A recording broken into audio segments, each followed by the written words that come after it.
Good morning, Happy New Year. Welcome to another Wine Steward video. Yes, this is the very first Wine Steward video of the year.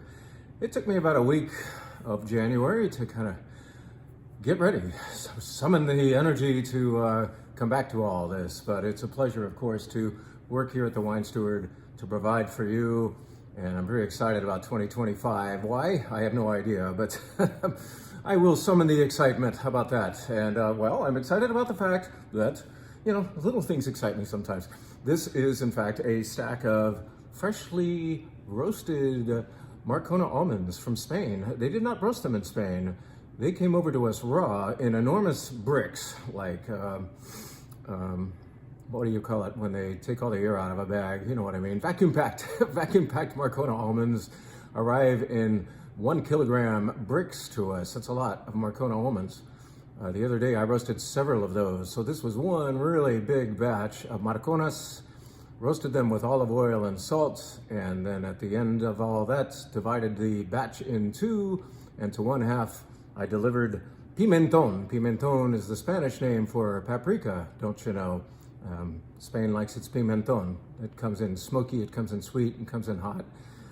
In this case, it's a rather mild and smoky pimentón that I offered to half of the Marcona almond batch. The other half received herbs de Provence, which doesn't sound very Spanish, maybe, but in fact, those same herbs grow in some of the scrublands of Spain. Calatayud, I saw them myself growing right next to garnacha vines. Tomillo, especially, that's thyme. Tomillo is thyme in Spanish. So you really get a very tomillo effect from the so-called herbs de Provence. I got to think of the Spanish name for that just to kind of Spain these up a little bit more, but whatever. These are delicious. They're freshly roasted for you, and they're downstairs at long last, and also offered up at our mezzanine wine bar. So it's an appetizer you can once again snack on upstairs as you enjoy a good glass of wine. What did you say, Jim? I said a good glass of wine. What, aren't you offering flights? You know, perhaps we could contrive a flight for you, but for the first couple of weeks in January, we want to reset. And all right, I'll just admit it. A lot of you are either cutting down or going cold turkey as far as alcohol imbibing for January. I despise dry January for a few reasons, and you can imagine one of them right off the bat. The restaurants and this Wine Steward took a big hit last January. I can tell you that. It was taken to heart, this idea of dry January more than ever last January, and I hope it's not so taken quite as seriously this time around. What I suggest to you is the idea of moderation, perhaps damp January, if you will, and stay involved here, please, for God's sakes. And come in here, enjoy those Marcona almonds, because they have no alcohol, but also come on in and have a glass of wine. Maybe not 3 of them, and maybe not a tasting flight. What I am getting at is the fact that our wine bar menu this week involves only wines by the glass. So part of my reset is, of course, to maybe cut down a little bit on the drinking in January, but not to go totally cold turkey. But what I am finding, about myself at least, is that for a little while, drinking less, that glass of wine in front of me has more value. And I think harder about it. I sip it perhaps a little more slowly and diligently, and I think harder about it. If I didn't already say that, I should say it 3 times. I think about it a bit more. So here's this glass of wine, and I'm not drinking yet. It's 10 in the morning. But there is in this wine something to be dismissed or something to be thought about. It really is about the attitude, and I think this is a really cool time of the year to rethink things. To look at that mess over in the corner that you've been staring at for the last 3 months and finally clean it up. All of these things, you know, it's a very nice purging time of the year. It's a thoughtful time of the year. Get things done that you haven't been doing lately, and thinking about wine, perhaps, that you were just carelessly drinking for the last couple of months. So here is this glass of wine. What the hell is it? It's obviously red wine, but let's just quickly tell you about a wine that could be like nothing to you or something to you based on your level of attention. And I do submit that the less you are having right now, the more attention you might be paying to that little amount you're having, if you are cutting down, and you don't need to. Well, it's up to you, of course. But here's this glass. representing this wine right here that really tells most of us nothing. The name of it is Les Garrigues. It is made by a producer called Domaine Clavel. They are located in the Pic Saint-Loup area of the Languedoc, which is in the southern part of France. Okay, so we've identified the place. We've demystified some of this label for you. Now let's tell you what's in it. It's about 60% Grenache, 30% Syrah, 10% Carignan. So it's a blend that stays for 13 months, not in barrels, but entirely in a big concrete vat. So it's not getting any air, it's not getting any wood flavors, it's just settling down for 13 months. And so what does that treatment give you? It gives you freshness, it gives you brightness, and it doesn't give you the embellishment of wood. In other words, the idea behind this wine is bistro, if that makes any sense. And once I describe perhaps an experience you might have had on the streets of Paris where you sat outside on a wicker chair and you had a cheese board, perhaps a little bit of meat there, charcuterie, and you had a glass of wine. You weren't even paranoid about knowing exactly what was in that wine, what was in the blend, but you were enjoying a good glass of red or white wine. This is that kind of red wine experience for you. You can think about it. I think, actually, I've had this open overnight. I opened it at my desk before I left yesterday. I tried it this morning. It's blooming. It's saying more now. So it's a resilient wine, and it is beautifully scented. I smell spice like Asian spice, and garrigue. Garrigue is, in fact, the term for airborne herbs. Beautiful crushed blackberries, fresh blackberries in there. And on the palate, I will take a sip if you don't mind. I'm not like breaking some kind of rule, am I? Wow, the Syrah and the Grenache just showed up. There's the Kirsch, the cherry liqueur of Grenache, along with like a crispy, fresh blackberry, like very fresh blackberry in my mouth. Delicious. And you know, I'm thinking about it, and maybe a month ago I would have just been like, please, I need a drink. No, I mean, maybe it's not that bad, but I'm just like, I have time now. Instead of the holiday retail craziness, I have time to deliberate, to think about this beautiful red wine.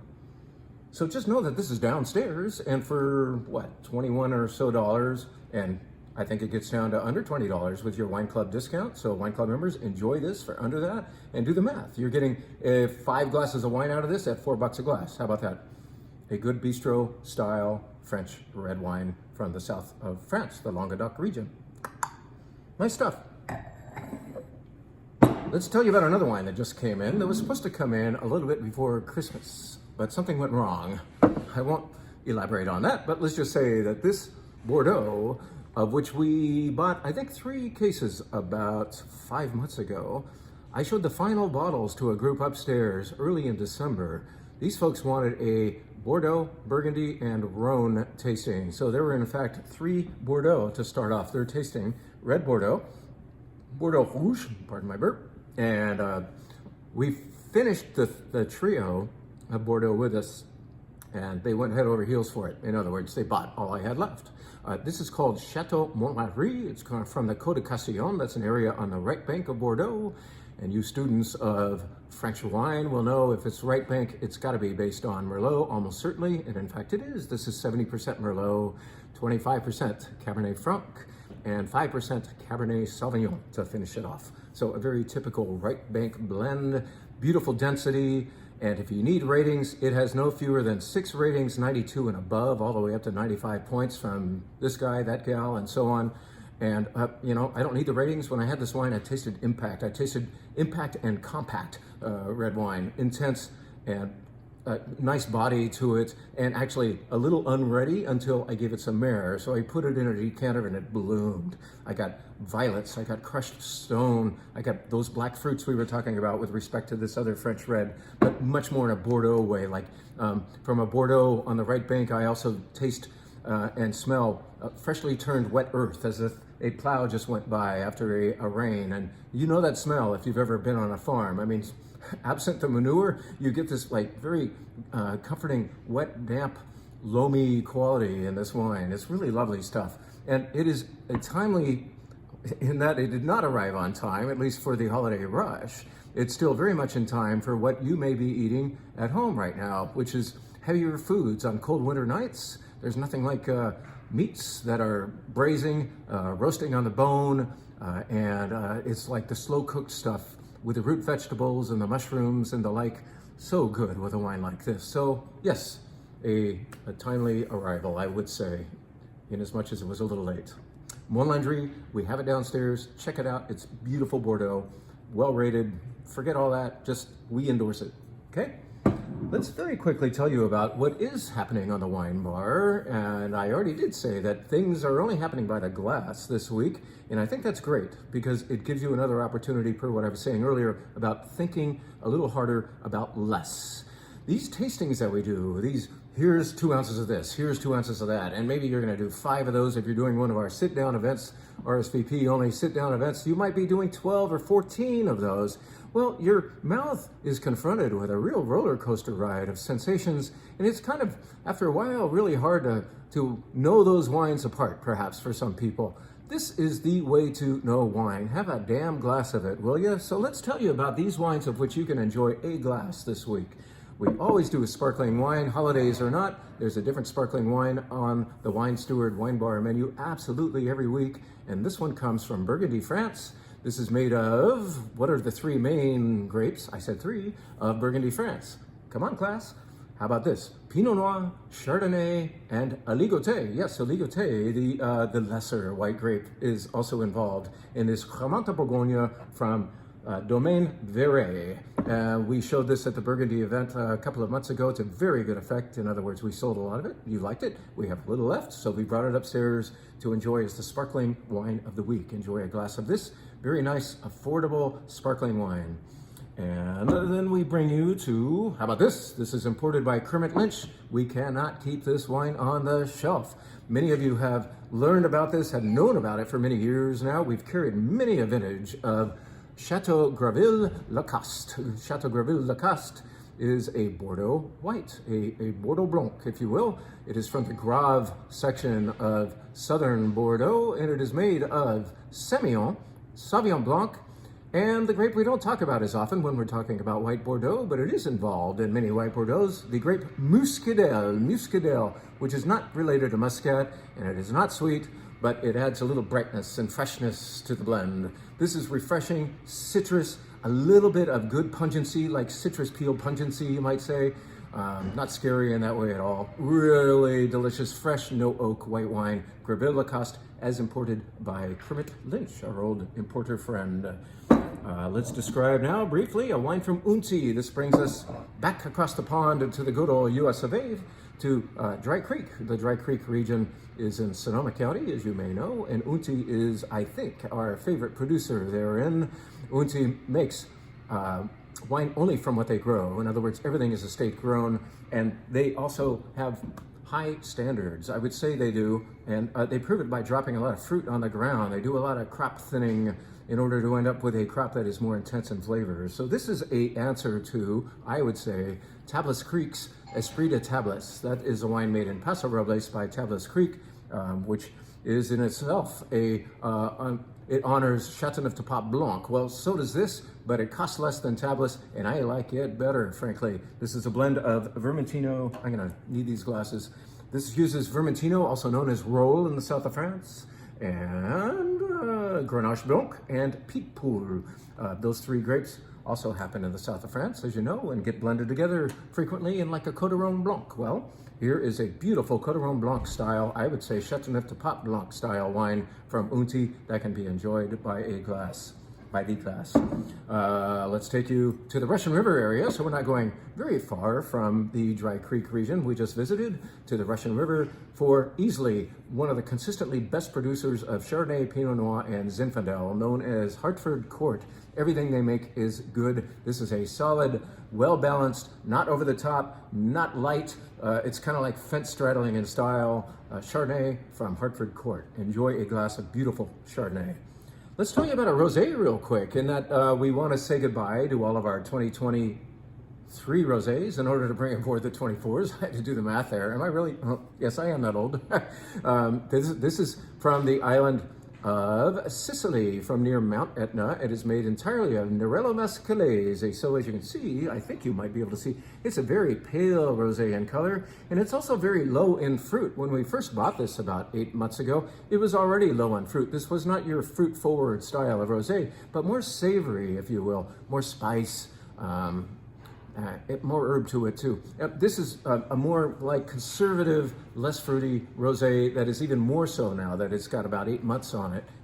It's lovely stuff, and it's a fond farewell to the 2024s. In fact, one of our favorite providers of dry rosé is about to visit in a couple of weeks and show us a bunch of unreleased 2024s. Did I say this is 24? This is 2023. We're saying goodbye to 23s.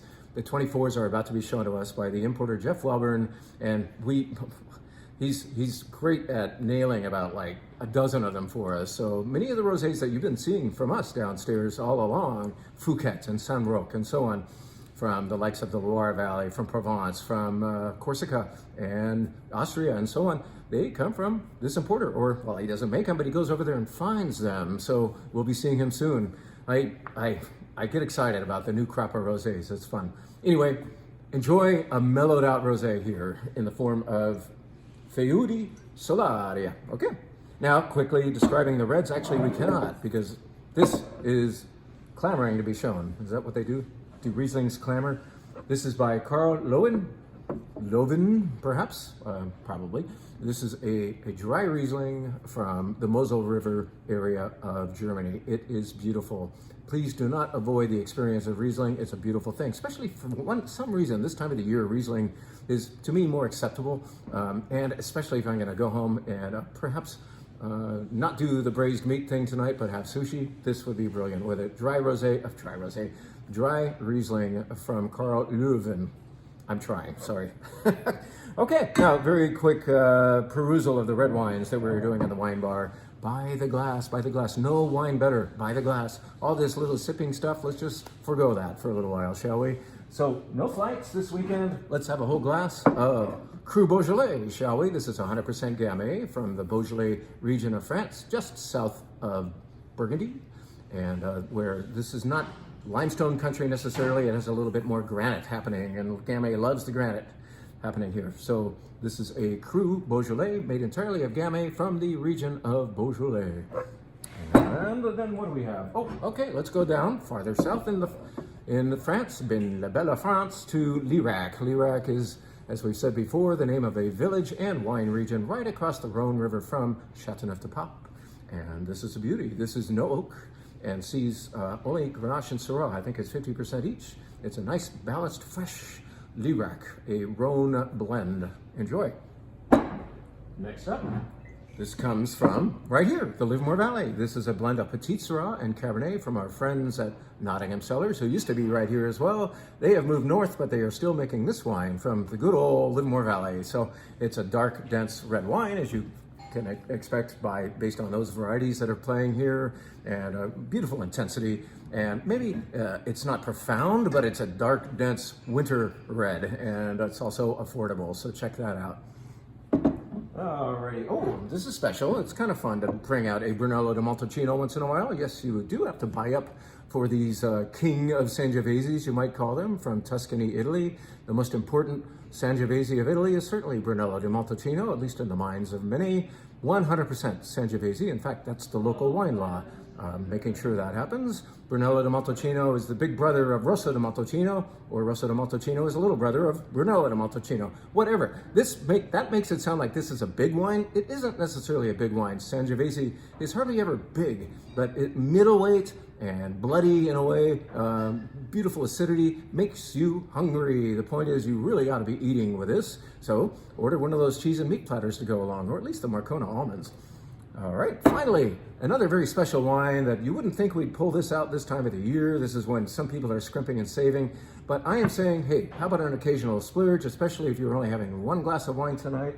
This is a very special wine from the Napa Valley known as Senegal. This is 100% Cabernet and 2021 vintage, which means, well, throw darts at that vintage. All the bottles of that vintage, throw darts and you will hit a good wine. If you screwed up your 2021, that says something about your winemaking, not the vintage, that's for sure. This is beautiful, dark, dense and deliciously ready to drink. Yeah, give it a little bit of air perhaps, but this is a sumptuous Napa Valley Cabernet to treat yourself with when you come up to the wine bar. If only for one glass, go here if you like big cabs. Well, thank you so much. We are dreaming up a few things. I can't really firm it up yet for you. I can't promise we're doing this.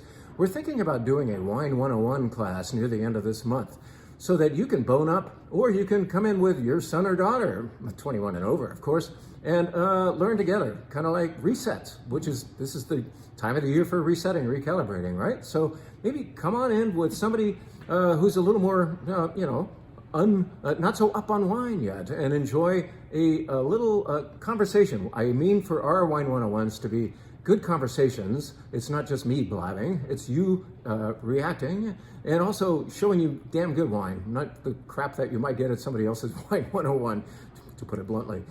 So we're thinking about doing that, and I know for sure that in early February we will be doing a New Zealand event, a sit-down RSVP only event treating the area of New Zealand, and we've never done that. We've had New Zealandish wines, Kiwi wines up here before, but this will be pure New Zealand happening in early February, so be looking out for that. Well, thank you for everything. We hope to see you soon. Come up for a glass of wine, enjoy the Marcona almonds, and please don't go dry on us. Thank you.